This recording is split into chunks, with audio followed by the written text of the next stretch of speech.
kya bulumi nnyo era ffenna kituluma okulaba nga twaviiriddwako omusajja ow'enkizo ate omusajja ow'amaanyi. Omusajja abadde teyeerya ntama nti ye buli kimu akyogera nga bwakiraba nga bwakirabye. Nja kugamba nti sometimes omusajja Abaganda baali bagezi nnyo nti waliwo ebintu ebimu, waliwo abantu n'abaana abamu be baatuma amannya nti bisirikirwa. Nti yadde enjogera nnyo waliwo ebikola ki bisirikirwa yo poti eba nkulu. Nzo kitwala ng'ekyokuzannya oba ng'ekyokusaaga oba n'ogamba nti anjogedde nnyo buli ono akiwulidde ate bulijjo mbadde njogera, naye ate waliwo ekiseera ky'otuukamu n'ogamba nti bikole ki sirikamu. So kigambo ky'okufa kigambo kinene. Waffe naabwe tufa tumanyi Wanda boy UG atwabagamba this time round atubawa ekyenjawulo tugenda kubanga tubavugira ddala ndoza ka speed ndoza mukalaba mumbeera mu bitambula mu ggwanga andi n'omwami njagala beko ekigambo kimu bibiri kyatusomesaayo olunaku olwaleero ate nga tuneka first of all amannya go era webale kubanga okkiriza okubanga obeera ku show yange olwaleero. Amannya ki amanya gange bampita Professor Comicals naye abasinga bamanyi nnyo nga Comic Man. Professor.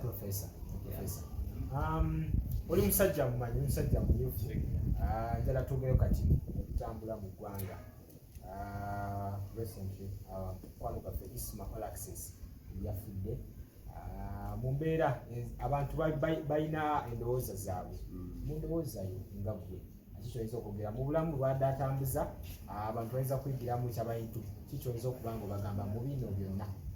Omanyi Mr. Hans kyenyinza okugamba nti obulamu buno bwe tuyitamu kyova olaba bagamba nti obulamu buba butono ekaseera teri bulamu bumala n'obumala ku nsi emyaka 5 ogenda okulaba nti teri bulamu bukola ki because every time we expect to see something more.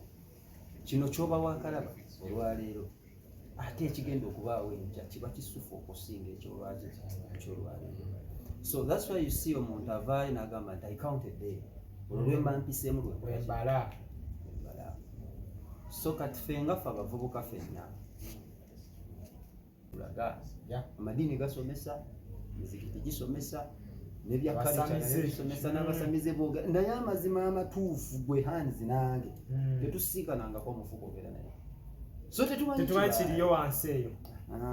Tuwanika mikono kutendereza Mukama Katonda, tusiima, wala basiime mangu, wala bakola biki, naye amazima amatuufu teyali asinkanye mufu.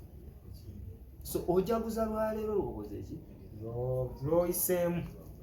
Ate mukulu Hanzi buli bwe tubeera mu bulamu buno okuva mu buto okutuuka woba otuuse kati saawa zino tuli basajja ababuuse waliwo ekintu kye bayita legacy omukululo kikyolese emabega bali kunyumyako ki kyova olaba bagamba nti nga tonafa zaalayo ki omwana aba your replicant aba your reflection aba kintu ekyo kyennyini omuntu kyasobola okulabiramu naga naye Hanzi kyova olaba ffe ku ntaana zaffe ziri musajja mukatuliki bateekako ekifaananyi nti ono bwe tuziika abadde afaanana bwati. Kati bw'oba n'abaana bagamba babatuuze mulabe bamulekwa babakuki abasigazi. Kati abo bamulekwa okutambulira mu ligaseyo kiviiramu ebyo byobadde okola ng'ovudde oga nti nazaala abaana kati ligase etandika okutambula nti Mr. Hanzi yali wa media yakwatanga bulungi content we era nibwe tugenda ku YouTube tumusanga kati mutabaniiwe atandika okusomera kukwe because you're the first teacher omwana tonamusindika ayinza okuba nga akuyeetinzeeyo ba Isma abalala behind there nga bamuyigiddeko tewavudde wa mu famire ye. Mr. Isma inaba Isma bangi oba batiisizza butiisa. Mr. Isma inaba Isma bangi bakumuleta nti abazibikire tebajja kujja olw'ensonga ebimutuuseeko. Omanyi waliwo ekisinga ekimu ekisinga okuntiisa mu Uganda twagala nnyo okukoppa tatugasa ate ebiri important tutakola ki tabikoppa. Omuntu bw'ayogeza obukakkamu ng'akugamba amazima olabira ddala nti ago tegakola naye oli buli wakambuwala ng'akugamba bya kisiru ate oseka busesi n'ogoberera. So ngezaako okugamba bannayuganda everyone is a blogger. Kyenyinza okugamba nti lwakuba nti mu blogging mulimu kye bayita business blogging. Kati e business blogger ne blogger tebakola ki? Tebafaanana. Abo banjawulo babiri banjawulo. Hands oli wano toyogerangako ku muntu. Mwogerako. Toyimirirangako ne muganda olonga ne mwakigayi kiti kyambala bulungi. That is blogging.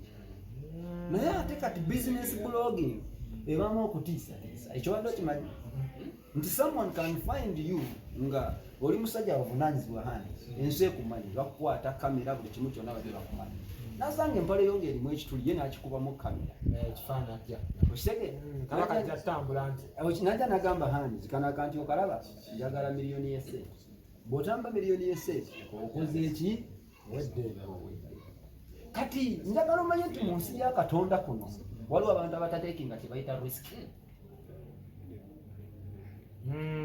Hanzi bwakuzuula nti oyina amazima g'omumanyi nti ate ago amazima gasobola okwonoona ekifaananyi kye kye nakugambye ekyali gase bino ebintu mbadde mbyogera njagala abantu bategeere era tategeezezaayo kati okitegeera tubeere nga tutambula wali we nayogedde wali kantu kali gase so kati omuntu bw'ava eri n'akwata information eri vital ku ggwe okitegeera najja n'akumulisaako n'agamba okiraba okoze eki owedde sawa yonna nkwabya. So abantu abasinga batateekinga risk mu kutya bakugamba fear is the enemy gye tosobola kwewala. It's because of fear that we lose everything we lose. That's why we don't focus. Tetulina kutya. Naye abantu abasinga batya.